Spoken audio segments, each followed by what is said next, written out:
Hello everyone, welcome back to another video.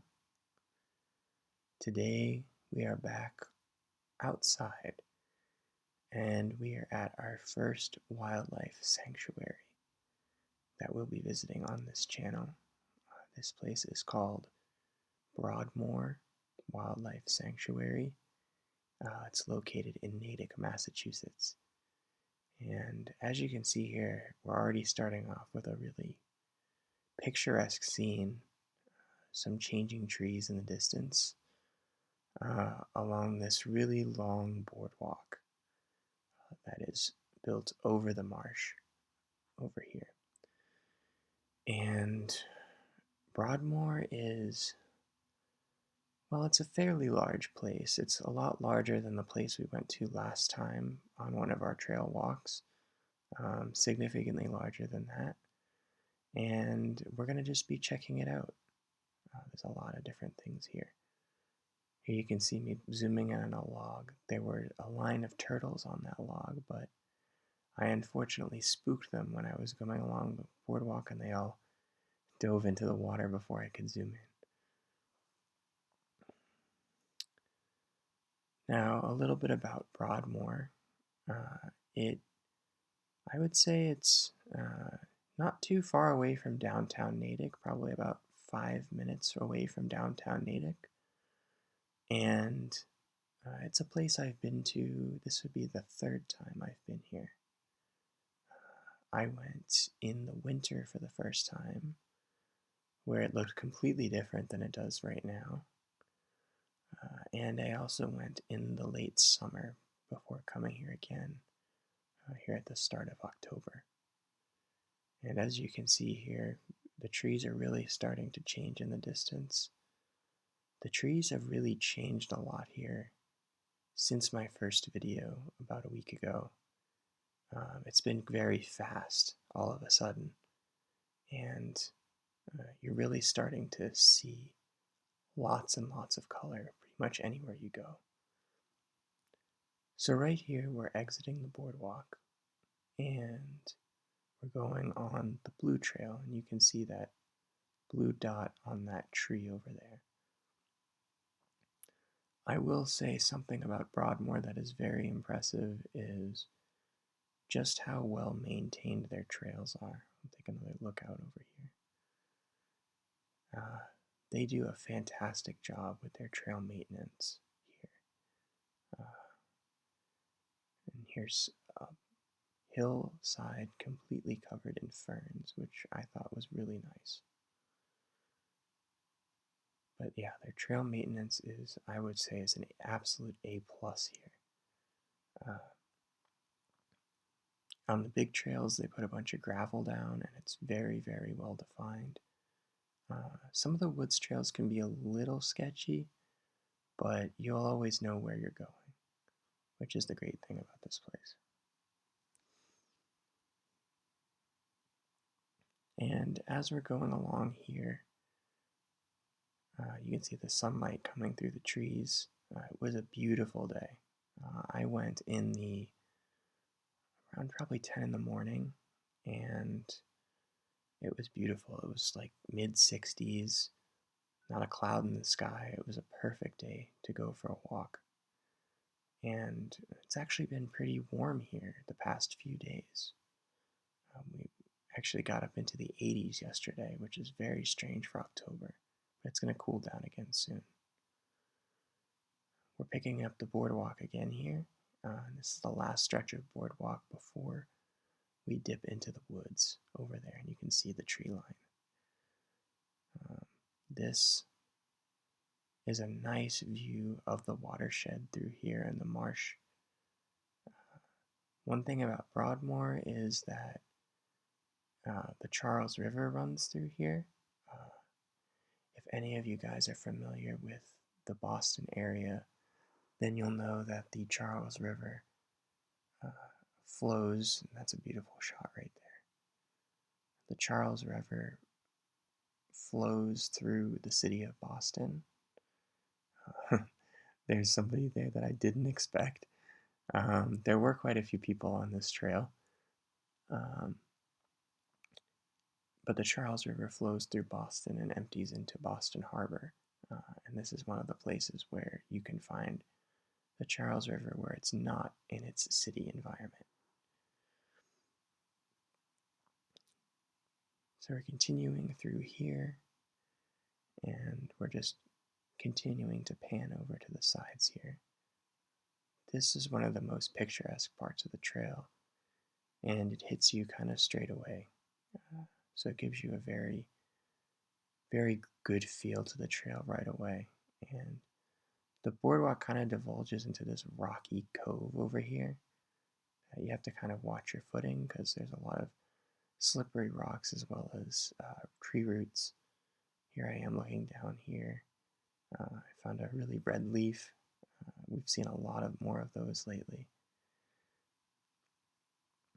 And yeah, you have to go through here a little bit first, and then it'll pick the trail right back up when you exit.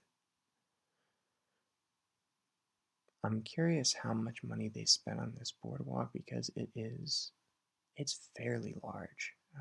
Probably the largest boardwalk I've been on in the state of Massachusetts. But yeah, again, I just kept panning around here because it was just the scenery was so nice. And as you can see here, we are going into the woods. And this video will be a little bit shorter than my first woods walk. There is way more to see in this place than the first one that we did. And yeah, I cut this up as well into multiple clips.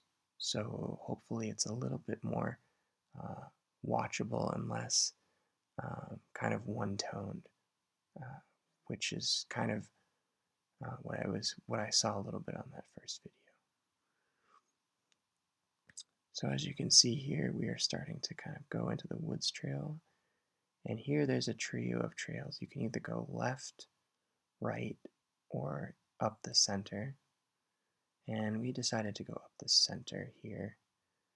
It just seemed like the best way to go. And I've been up the center both times I've been here, so I didn't feel like getting lost, so I just stuck to my guns.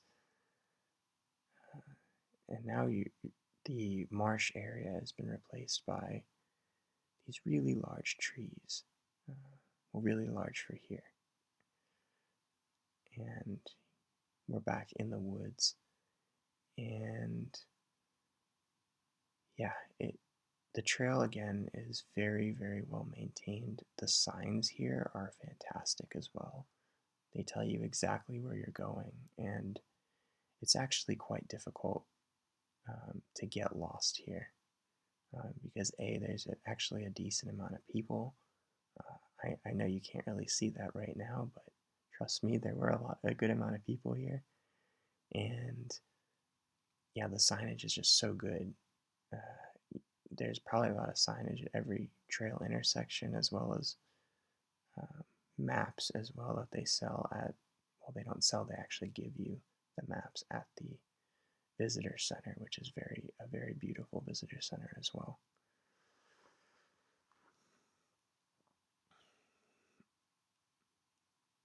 So a lot of the woods walk here looks pretty similar to each other, and so um, I'm gonna cut some of the woods walk out so we're not.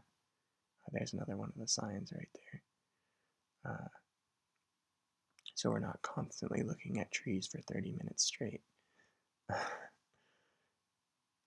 And there's me pointing.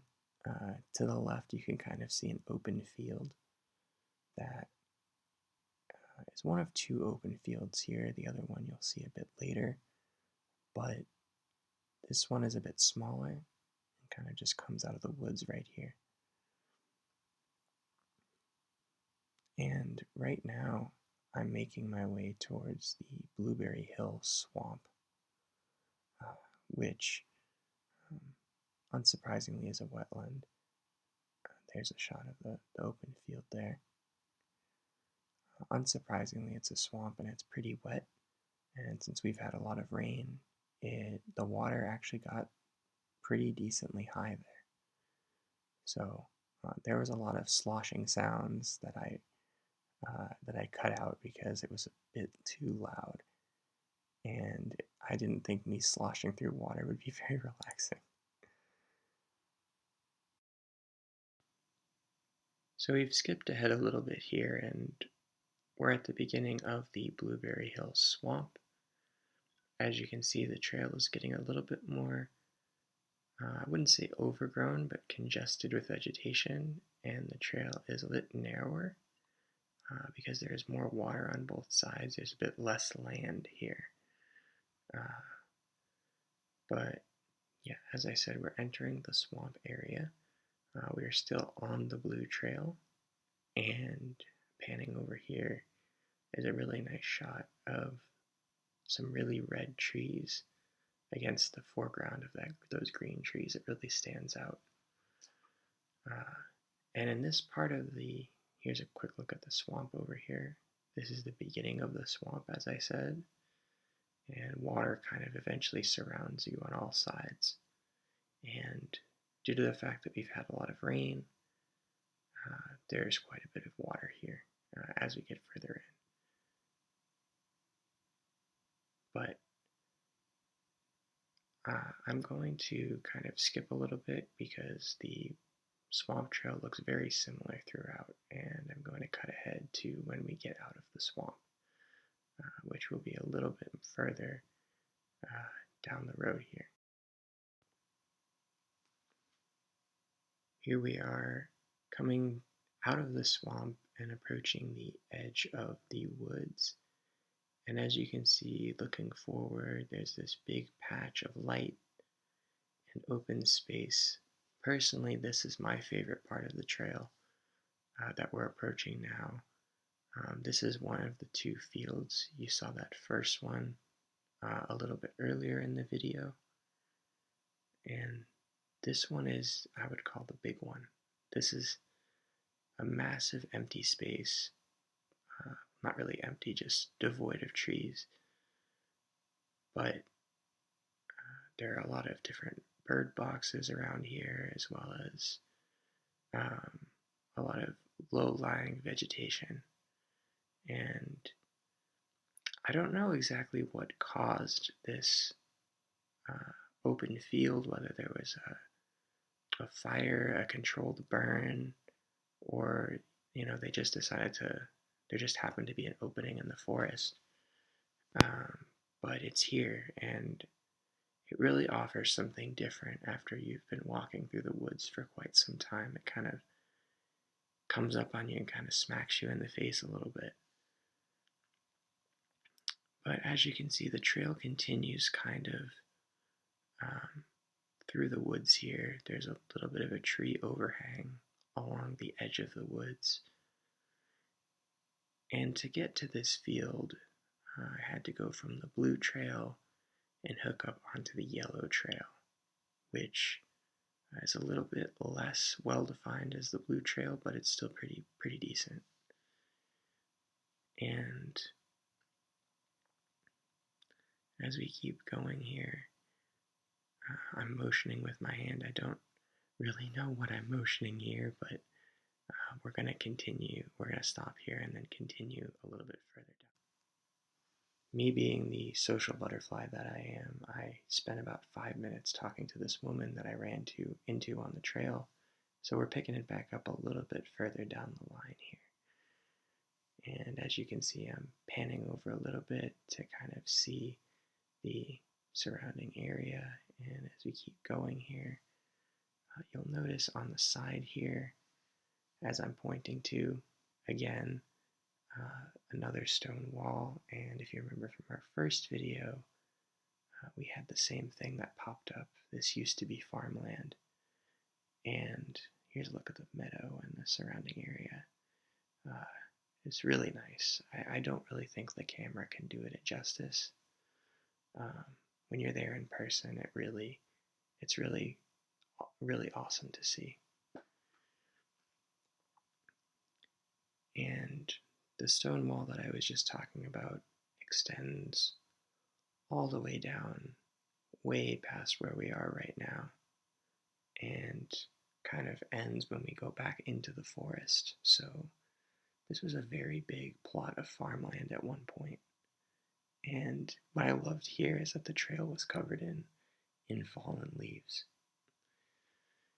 And I could really go straight through those leaves and make those rustling sounds that you associate with fall, and I love that. And we start kind of going uphill a little bit here. There is an overlook that we are going to go to where you can see the entire area really clearly, and that is a huge focal point of this uh, wildlife sanctuary. You can kind of see it a little bit, not too much. There's a little bit of a stick fence there. And we're actually right next to a road, but nobody really comes down it, so it's not loud at all. It still sounds like you're in the middle of the woods. But we're starting to get back kind of more into, I would call, the main trail. As you can see, it's maintained a little bit better here. There's a layer of gravel that is covering the ground, and it gets a bit wider through here. And you can see that wall continuing. There's actually a wall on both sides. The one on the right is actually an original wall from when this was farmland. The one on the left is recently constructed as a retaining wall, so the hillside doesn't slump into the trail. And to the right here, past the stone wall, you might be able to make out a building down there. That's where they store all of the equipment for the maintenance of this trail. And it's really nice down there. There's actually a trail that you can take as well. And you can see this little bench here, which we're going to have a quick rest on before we continue. So at this point, we've re-entered the forest, kind of walking along the edge here. And coming up, you're going to see two special guests that I ran into onto the trail. I don't know why I keep saying we. It was literally just me. But you'll see some movement in the distance, and those two things are turkeys. I'm sure everybody knows what a turkey looks like, but these are some big turkeys. I've seen a lot of turkeys in my day. Those are two of the bigger ones that I've seen. And one of them got a little bit nervous when I was getting a little too close, so I was turning left anyway. So where we're going now is that overlook that I had talked about a little bit earlier. It is actually pretty windy up there. There's really no tree cover, and it's up a little bit higher than the rest of the landscape, so it can be a little chilly up there. I'm sure if any of you guys have ever hiked a higher elevation, this is really not that high of an elevation, but if you ever hiked a higher elevation, you'll know that it gets a bit windy at peaks. This is literally just like 30 feet off the ground, though, so it's nothing like that. But as we go here, the trail gets really mossy, and there's that singular tree in the background over there. But eventually, we're going to reach a point where we're going to get to see that whole open area and the surrounding trees, and it's really scenic. This is often like the place where most people end up walking to, because you just get a view of a lot of different things. And there's actually a stone bench that has been dedicated to one of the donors to this reservation. So you can see it a little bit in the distance there, but yeah, as you can see, I'm kind of going to pan from left to right here, and you can kind of see what I'm talking about. Kind of where those trees are in the distance, that tree line was where we were walking a little bit earlier. And you can't walk in the open area that's designated for animals only. So I saved you guys the walk back down from the overlook, and now we're back in the forest, and we are approaching another uh, notable place on this reservation. It's known as Sawmill Pond, and as you can imagine, you can probably use your imagination to figure out what was once here. Back in the mid 1800s, I believe, to the start of the 1900s, there was a pretty prominent sawmill here, and unfortunately, there's no uh, remnants of the actual building, but just these little walls here. Um, Beautiful overlook of the pond. Um, I can't imagine working in an environment like that. Probably didn't look exactly like that, to be fair, but still really nice. One of the other remnants here are the millstones from that sawmill, and they have a little bit of a plaque on them to tell you a little bit about them. And we're walking here because there is one of the 3 waterfalls that are here, coming up on your right a little bit. You have to kind of go down a little bit of a windy path to get there, but it's a very uh, nice waterfall, first one we've seen here on this channel. It was a little overgrown compared to the last time I was here. Um, when I went in the winter, it was actually really cool because all the water was frozen and it just had this like mid-flow frozen state to it. It was super cool. But there you can see the water coming out through that little opening in the wall, and it goes down all the way through here, down this creek. Now this was a bit of an unexpected find. I knew that there were more waterfalls on this trail, and we happened to find one over here. This is a much bigger waterfall, and it actually is 2-tiered.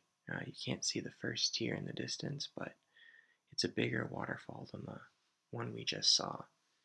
And I've actually never been to this part of the reservation before, so this is my first time seeing it, and it was pretty awesome.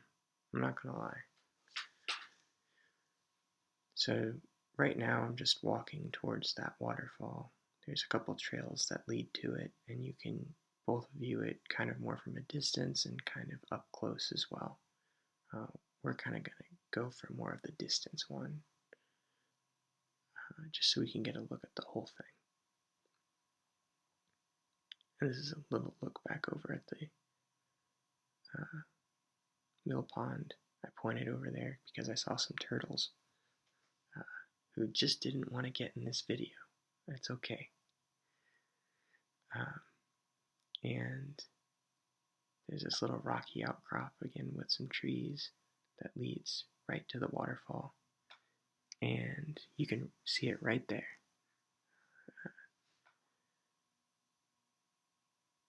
And that flows all the way down into that creek down there. And yeah, it was really nice. You could just hear the rushing water. And that was a great, great time. It was really peaceful. So right now we are going kind of back towards the visitor center, kind of coming up on the conclusion to our walk. This is about 5 minutes after that waterfall, and we're just walking back towards the start. And actually, earlier on in the video, I mentioned that when you exited the boardwalk at the start, you could either go left, right, or center. If we would have gone right, this is where it would have taken us. And as you can see, we're on the yellow trail now. The blue and yellow trails tended to overlap throughout this whole trip, and they were very close to each other. So a lot of times you get on one, get off one, and then get back on another again. And this is just straight forest now, kind of similar to what we saw at the beginning. One thing that you can see through here quite a bit are the presence of beavers. in the winter time when I was here, there was a number of beaver lodges along that part of the river that I'm showing you right now. Uh, didn't see any this time, but I know they'll be back. And to be fair, they probably are still here, but you just can't see them. Uh, and there were the presence of the presence of beavers were still very visible throughout here. That's a nice shot of the surrounding water. Um, but as you'll see later, there's all these different chewed um, trees that you can tell have been, chewed apart by beavers trying to build their lodges, which I think is really cool to just be able to see that out in the open like that. And like I said, you'll see it here in a second. Um, but as we're kind of approaching the end of this trail, um, I just wanted to say a quick thank you to everybody who has interacted with the channel so far, supported the channel. And again, here are those beaver chews that I was talking about right here. You can see the trees kind of nod to a point, and that's very telltale sign that a beaver has been through there. But anyway, back to what I wanted to talk about. I just wanted to thank everyone for all the support that I've gotten so far.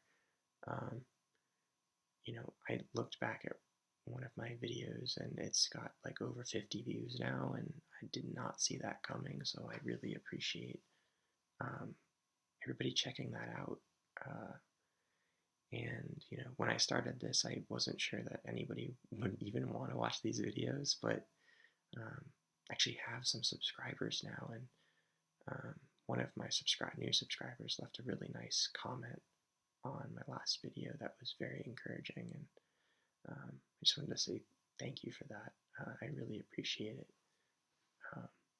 And it's just been great so far, and I'm not planning on slowing down anytime soon, so stay tuned for more stuff.